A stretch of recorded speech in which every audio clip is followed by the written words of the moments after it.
EU super girl. Passionate, creative, European. How about peace, love and unity? Typical disappointing Tory. Chaos, insanity, pandemonium. Unmitigated national disaster. Hi Madeleina K. It's nice to have you here at the campus of Dijon. So you're 24 years old, you're an author, illustrator and political activist. You're awarded as the Young European of the Year. You are an EU supergirl who is promoting at the moment the UK to remain in the European Union. So we from Duel Amical, we have some questions for you. And so the first question would be when, where and how was the EU Supergirl born? Well, I've been campaigning since the Brexit vote. 24th of June, I woke up devastated that my rights and my European identity were being taken away from me, and decided that I wanted to do something about it.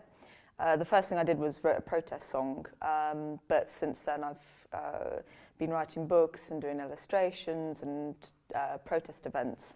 But the actual costumes, I didn't start doing for over a year after the vote. So it was 2017, August, and my first costume was actually a pirate. Then I decided I could do better than that. So I decided to go with the Supergirl outfit because I liked this narrative of, you know, Britain needing a superhero to save it from Brexit.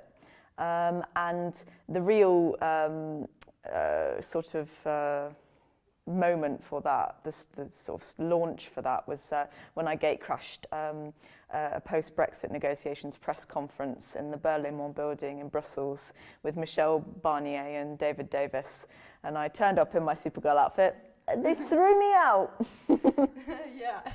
Yeah, I heard of that too. So what is the hardest point to be EU Supergirl? To begin with, it was difficult just to make your voice heard, because if you're one person, you know, shouting in a sea of, you know, thousands that are all protesting against Brexit, it was kind of, how do you get the media to pay attention to you and listen to what you're saying?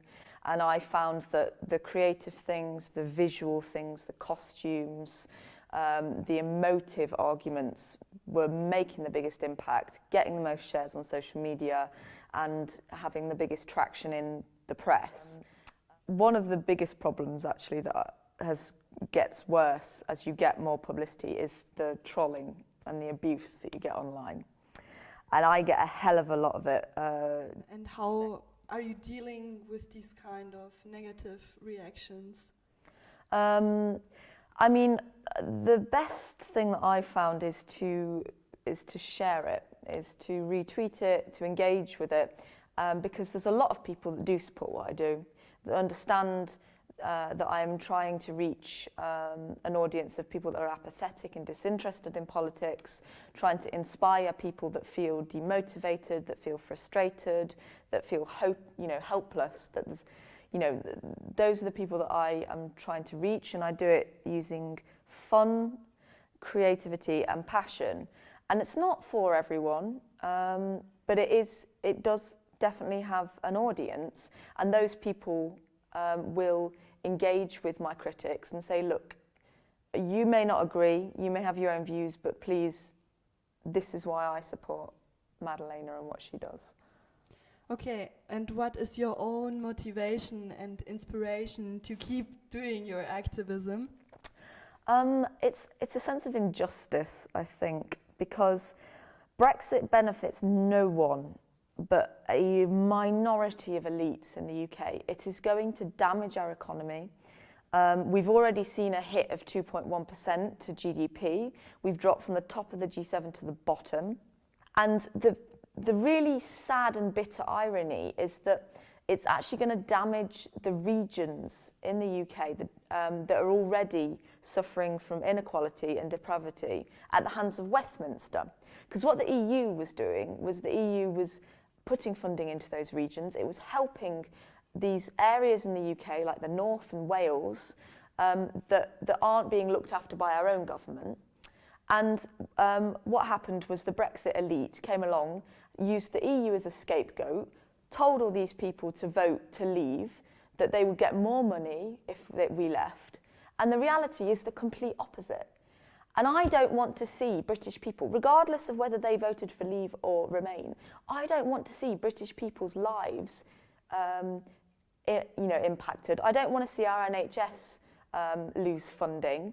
I don't want to see economic and social damage because it's going to hurt the people that are already suffering the most. Okay. So you were already talking about a second referendum. So do you think it's feasible to make it?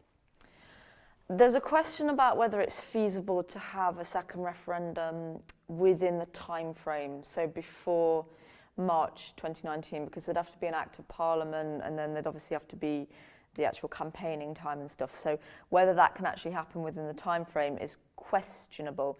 The bigger question is whether there's the political will for it. We have to make the MPs back. We're calling it a people's vote. It's another vote on Brexit when we have the deal.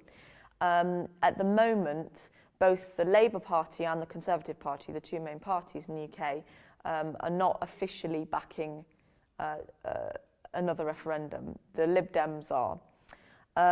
But there are MPs within every party who are rightly going, look, this is crazy. We don't want to have to deal with these consequences. It's going to be bad for our constituents. We need a final say on Brexit. We need another vote. So we're campaigning at the moment to get that second vote. What is your message to young Europeans everywhere in Europe? I want to get young people to care about the European Union and to care about their identities as European citizens. I think in the UK, we have a real problem with the youth being apathetic. The turnout to vote is very low for young people. And, what I want to say to young British citizens and across the EU is that it matters. It's really important.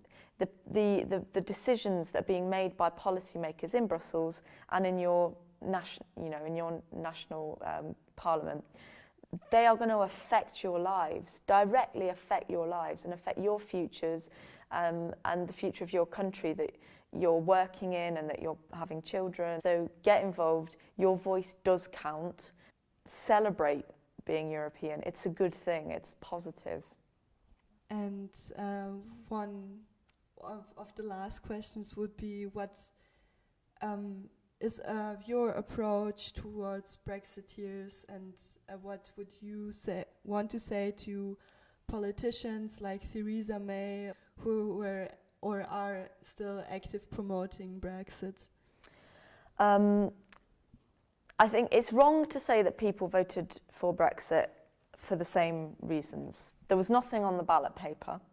Theresa May says Brexit means Brexit, but it's literally meaningless. So people voted for whatever kind of idea of Brexit, whatever they thought Brexit was. Maybe they thought it was £350 million for the NHS. Maybe they thought it was all the immigrants being shut out of the country. Whatever it was, they voted for different reasons. So it's always important when engaging with Brexit voters, if you're trying to change their minds, it's to try and understand things from their point of view, to try and understand why they voted for Brexit, what they thought the benefits would be, because quite often you can put them right there if their facts are incorrect or their arguments are incorrect. But we need to find common ground between people. And at the end of the day, most people just want what's best for their country. This is why I try to do this positive narrative and to say, this is what's best for the country. And you care about the NHS, great, because I care about the NHS. But the reality is that we were lied to by the likes of Boris Johnson and Nigel Farage. And the conversation that I'd have with the elites, the political people that are campaigning for Brexit, is a different one. Because those are the people that have been actively deceiving the British public. I'm not angry at the deceived. at the people that voted for Brexit when they were told lies, when they were manipulated by a campaign that committed illegal activities. I cannot hold that against them, but I can hold it against Nigel Farage, Boris Johnson, Michael Gove, Jacob Rees-Mogg. And I have met them. I've met Nigel Farage a couple of times. And, you know, I find him he's a very difficult man to engage with, because he's just full of rhetoric.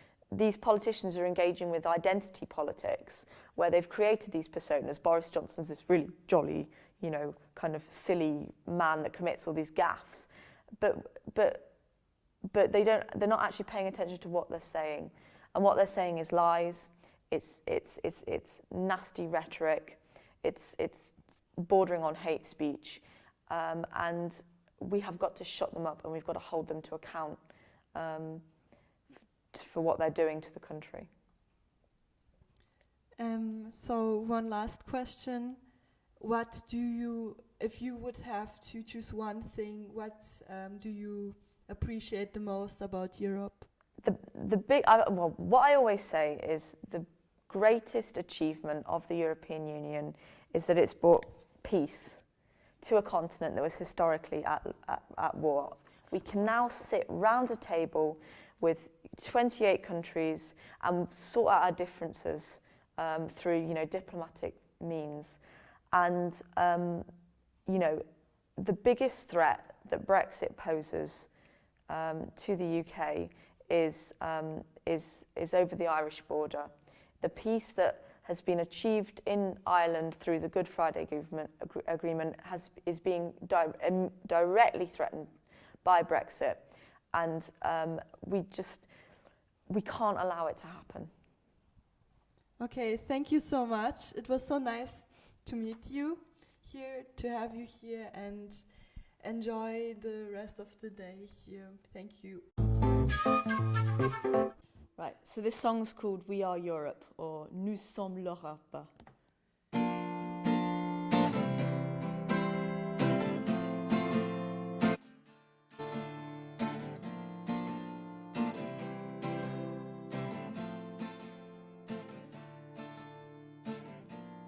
Journeys to enchanted places make memories on the way. People talk in different languages, you don't know what they say. But a smile is universal, so share one anyway. Friendships start with laughter, and then happiness is here to stay.